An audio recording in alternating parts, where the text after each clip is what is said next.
Hindutva goons affiliated with the Vishwa Hindu Parishad and other fanatic Hindu groups have stepped up their terror campaign against the Muslim community in the Jammu region. On the night of August 13-14, a group of the Hindutva goons, led by the VHP's Doda district president Anirudh Bhau, violently attacked a Muslim-owned meat shop in the Doda, accusing the owner, Barkat Ali, of storing the cow meat. The attackers, armed with the swords, iron rods, and the canes, brutally assaulted him. The violence escalated on August 15 when Bhau and his gang stormed a bakery in the Doda.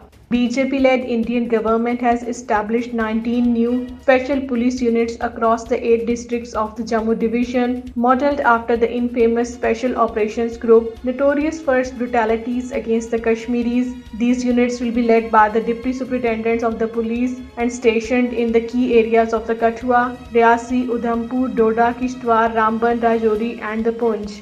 Prominent religious scholar Agha Sayyid Muhammad Hadi, addressing a public gathering in Srinagar, said India is deliberately promoting indecency and obscenity in occupied Kashmir as a part of the nefarious plan to erode the cultural, social and the moral values of the Kashmiri Muslims. He argued that this is a planned attempt